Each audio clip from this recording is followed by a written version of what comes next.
My name is Dave Murrin von Ebers. Two last names for the price of one. So it's M-U-R-R-I-N with a hyphen, V-O-N, and then a space, capital E, B as in boy, E-R-S. I am a bartender and owner at the Bartender's Handshake. I've been in the industry for like 12 or 13 years now. Started serving tables down at Hessen House and quickly moved into bartending.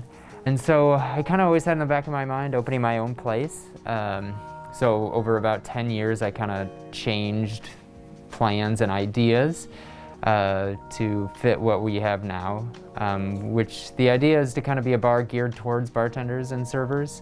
A place in Des Moines that before the pandemic was open 7 days a week and open late with late night snacks available, as well as cocktails till 2 a.m. The hardest part for us has been not being able to utilize this space that we put a lot of time into. I mean, the idea was to be a neighborhood bar where everybody felt comfortable. I mean, geared towards the service industry, bartenders and servers, but we just wanted to be a neighborhood bar where anybody around could feel comfortable coming in and just to be a cozy spot.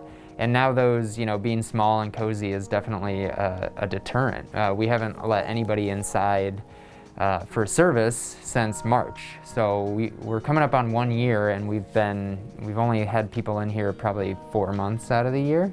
Another big concern is our staff is a lot of career bartenders and servers, not necessarily just people doing a seasonal job or a part-time job. So this is their livelihood, and we've definitely seen a decrease in sales even with doing carry-out and expanding to have a patio seating. And especially coming up to winter, that's the biggest challenge right now, is trying to make sure the bar still succeeds, but to make sure we take care of our people when business isn't as busy. We started doing carry out pretty right away. I think we took a full week off, and then in that next week we started doing carry out cocktails, which at that point we weren't even allowed to mix the cocktails. We had to sell individual bottles of liquor, like the little airline shooters, with our syrups on the side, and then give instructions for how to make that at home.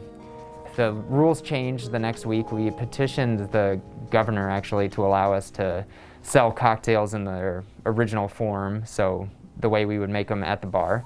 And she did that pretty right away, so we started selling our cocktails to go 3 or 4 days a week, and we kind of just slowly expanded, offering more drinks and doing more days of the week. But it wasn't until July that we were able to complete our temporary patio, which is just outside on the back parking lot. Because in our opinion, we weren't operating like a bar, we were operating as a restaurant.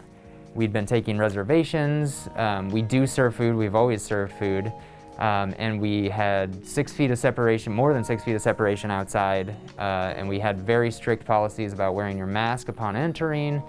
We had hand sanitizer everywhere. So basically we felt like we were probably the safest place in the city. And if restaurants could continue to operate, then we were still operating. Coming into the winter though, it definitely gives us some big hurdles. We've seen business drop noticeably with this cold weather, with snow coming in. We do have heaters out there, and we try to keep it as cozy as possible, encourage people to bring their own blanket and stuff like that. But we're definitely seeing a drop, and I imagine we will continue to see a drop. You go from in here, we had about 34 seats, and our capacity is actually 68, so we could have standing room in here, pre-regulations. You go from that to, if we were doing just inside on that limited, probably 12 people at max at a time. So it's definitely a considerable difference. The risks are higher inside, and so we're really weighing whether it's worth it or not to expose the guests and our staff to those risks for a limited capacity.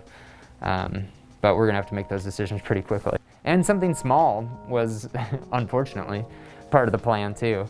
It's definitely making things difficult now. So the neighborhood really was the big draw factor. There's a lot of people around of very mixed, age and income ranges, and I love that kind of mix of people that come together.